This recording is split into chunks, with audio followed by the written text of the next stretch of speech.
guys, welcome back to my channel. I'm Derri, and if you haven't already, make sure you subscribe to my channel and make sure you are following me on Instagram. Now let's get into this video. So a lot of people have asked me questions about how I budgeted my money while I was in pharmacy school, and so now that I have a little bit of time, I'm gonna go ahead and make this video and show you guys some of the ways that I budgeted my money in pharmacy school.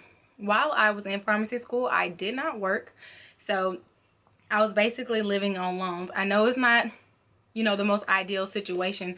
However, my parents were not able to pay for me to go to pharmacy school. They weren't able to pay for me to go to any kind of college, but they definitely were supportive of me wanting to go. And if I did need anything, they were there to help me. And also my now husband, he was also there to help me. So like you guys know, I do have a bachelor's, I have a master's, and now I am a doctor. So I do have a substantial amount of loans, unfortunately.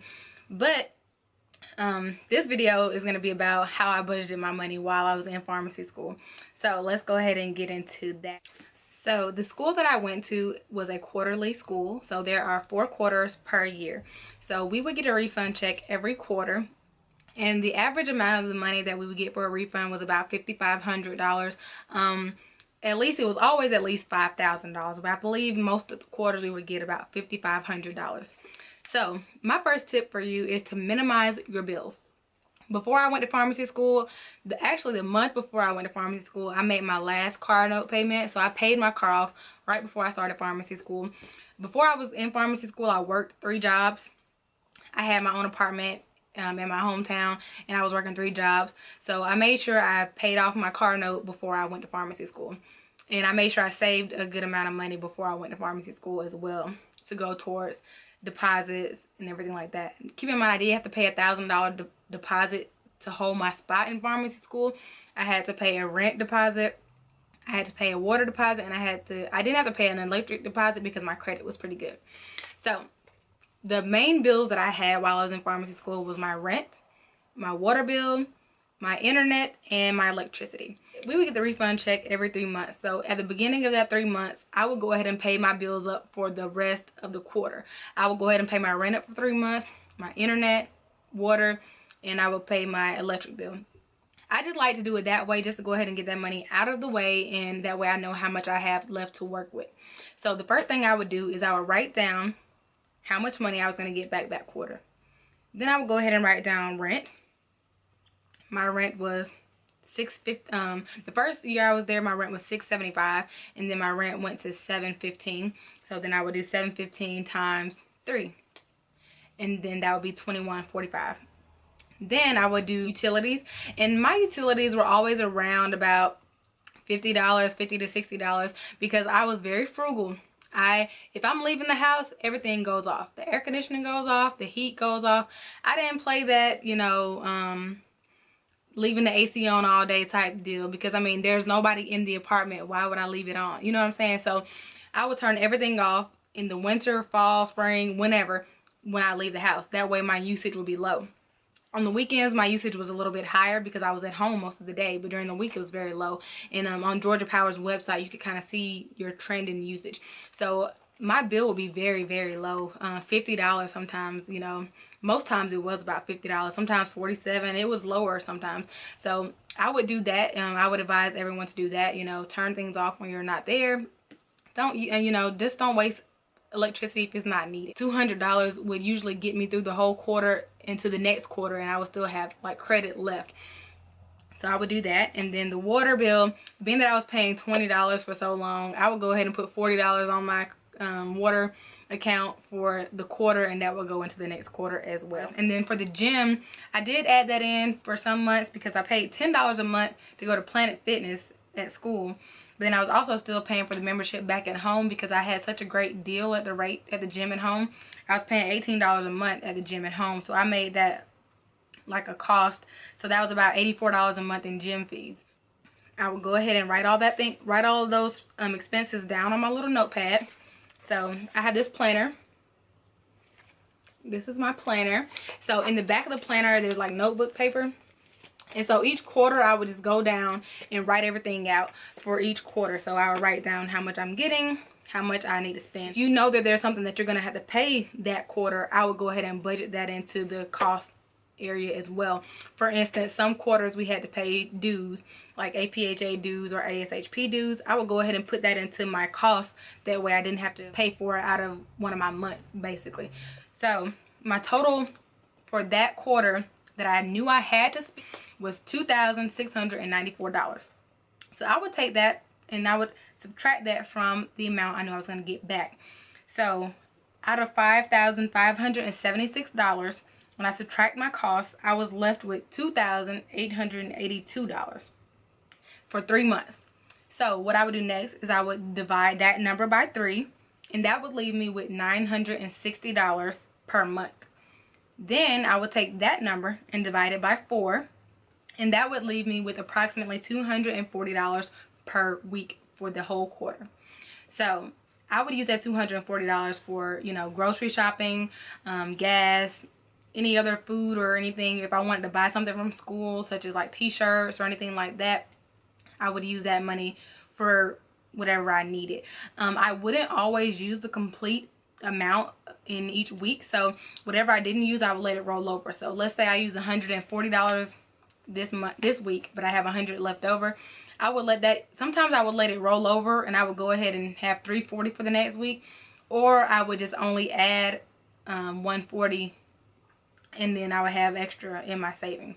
So basically what I would do is I would leave the $2,882 in my savings account, and each week I would go ahead and transfer over what I needed. So I would go ahead and transfer $240 into my checking each week. If I did not use that whole $240, let's say I use $140, I have $100 left in my account. Sometimes I would just add $140 to my checking to make it $240. Or I would go ahead and add the $240 and make it $300, just depending on if I felt like I had something coming up that I needed to pay for. But leave the money in your savings, and transferring it into your checking each week allows you to be able to calculate or better manage your money. That way, if you see $960 in your account each month, you may spend your money faster than the month runs out, and that's when you start going over into the next month's budget, and sometimes you could even run out of money. So I would definitely advise leaving it in your savings and transferring what you have allocated to yourself each week into your checking. That's the way I did it. That way worked especially well for me. I did not always use what I was budgeted out each week, and so sometimes I would just use, like, if I use $140, I would put that 100 into my savings account. I always like to have a little bit in my savings account just to have a buffer. You never know what could happen. I minimize my payments or my bills because I paid my car note off. My mom pays my cell phone bill and my car insurance, and she still does today. Thank you, Mom. And my dad and my stepmom paid for my health insurance, so that kind of helped me minimize my bills also. Another way to minimize your bills is to not get cable. Cable really isn't a necessity, and if you have the internet, you can basically watch anything you want on the internet these days. And you can also get, like, my husband had Sling, he had Netflix, and he had Hulu at one point, and so he was paying for it, but I had the account information, so I was watching it in my apartment. So that kind of helps out. So if you have any friends with you at school, maybe one of you can get Hulu, one of y'all can get Netflix, and then y'all just, you know, split the accounts. I would definitely advise doing that because I really didn't watch much TV. I only had like set TV shows that I like to watch, and I didn't really watch much TV because I was always studying or doing some kind of activity or at the gym. So I mean, cable really wasn't a necessity for me. Minimize bills any way possible. If you can, try not to have a car note while you're in school. Try not to have like extra bills, things you just don't need, especially if you plan to not work like I did. I did not work. You just have to find a way that works for you. Coupon when you can. I couponed a lot in pharmacy school. I would find the best soap deals, paper towel, tissue, things like that. Coupon that stuff. When I would make my grocery list for Kroger has digital coupons, so I would go on the Kroger app and try to find coupons to things that are on my list. That helps out. And then they had the gas points, so I would use the gas points to get gas at Kroger.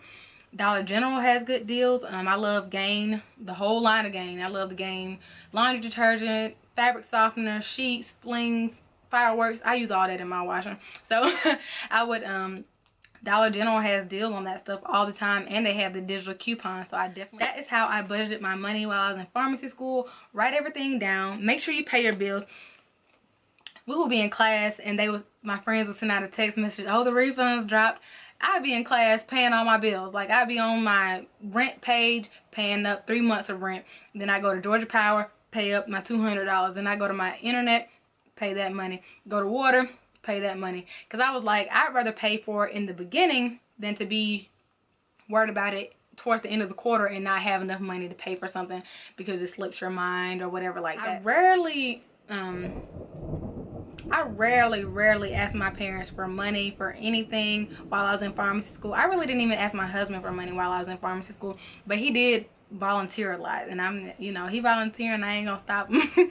Overall, I lived in pharmacy school without working, and I lived comfortably.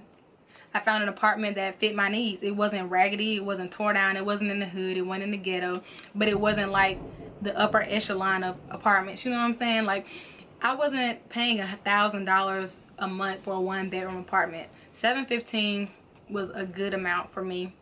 The apartment was decent enough. I mean, you have to think about these things. I knew I was only going to be living in that apartment for 2 years max. So why would I need to spend $1,000 a month, you know, on an apartment? That just didn't make sense to me. That would have cut my budget down a lot if I had done something like that. I also lived very close to the school. The school was about 2 miles, if that, away from me. So I didn't spend a lot of money on gas. The gym was about 1 mile away from the school. So I was like, everything was like in a 5-mile radius. The grocery store, the mall, shopping, food, everything was like in a 5-mile radius from where I lived. I actually lived in a pretty decent location. So you just have to think about those things when you're deciding to plan to not work while you're in college or school or something like that. So you just have to be wise with your money, and you can do it. Alrighty guys, I hope that video wasn't too long, but if you have any questions, make sure you leave them down below. I'm always here to answer questions, comments, anything you have. Go ahead and leave it down below. Like I said, make sure you're subscribed, follow me on IG, and let me know if you have anything you would like for me to talk about that I went through in pharmacy school. I would love to make a video on it. And I'll talk to you guys later.